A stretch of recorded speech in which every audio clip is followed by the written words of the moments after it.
Anggota Dewan Perwakilan Rakyat atau DPR meminta 97 fintech lending yang ada di Indonesia itu dibubarkan saja pada tahun 2025 karena melihat data di lapangan banyak sekali masyarakat Indonesia yang mohon maaf jatuh miskin akibat gara-gara pinjaman online.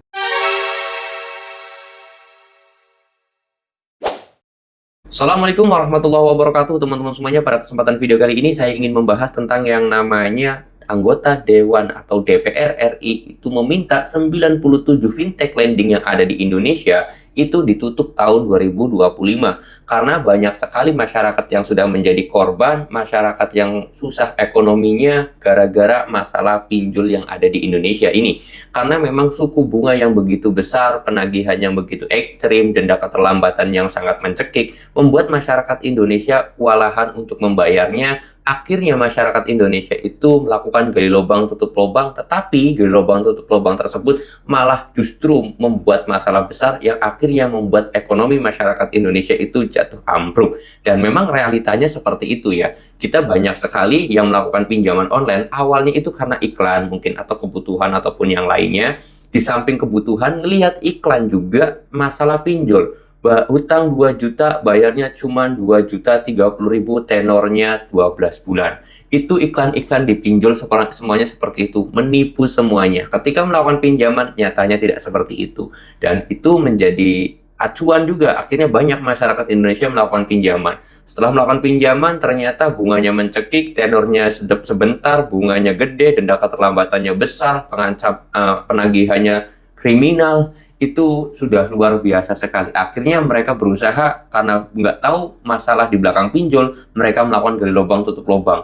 Bukannya malah membaik ekonominya, tapi justru malah memburuk ketika sudah terjerumus dalam dunia pinjol ini. Nah, apakah benar masalahnya? Anggota Dewan itu meminta 97 fintech lending ini untuk ditutup tahun 2025.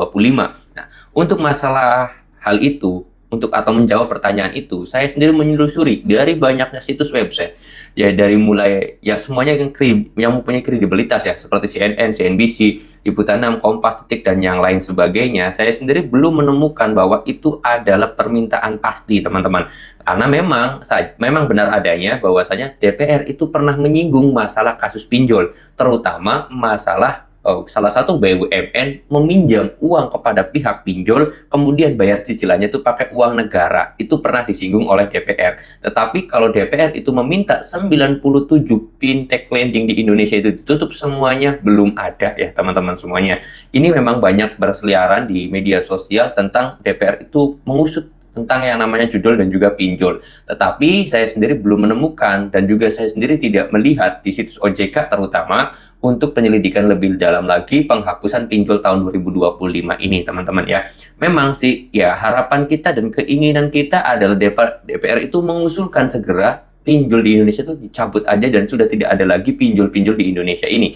Tetapi pada kenyataannya atau realitanya memang belum terjadi itu semuanya.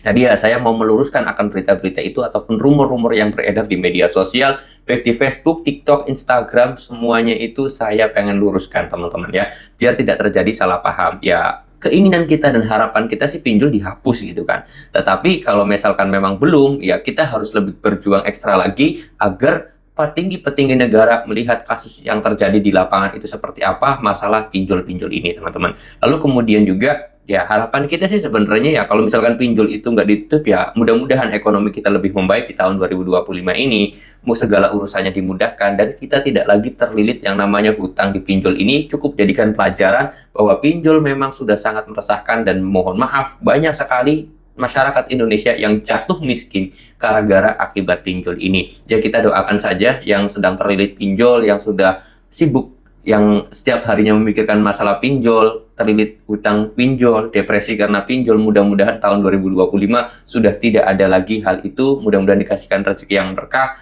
dimudahkan segala urusannya, dan saya titip pesan kepada teman-teman semuanya agar ekonomi kita membaik. Yang sedang sibuk mencari rezeki, jangan pernah lupa terhadap Sang Pemberi Rezeki. Siapa tahu dengan mengingat Sang Pemberi Rezeki, kita dilancarkan rezekinya. Saya mau tutup dulu video ini dan kata Assalamualaikum warahmatullahi wabarakatuh.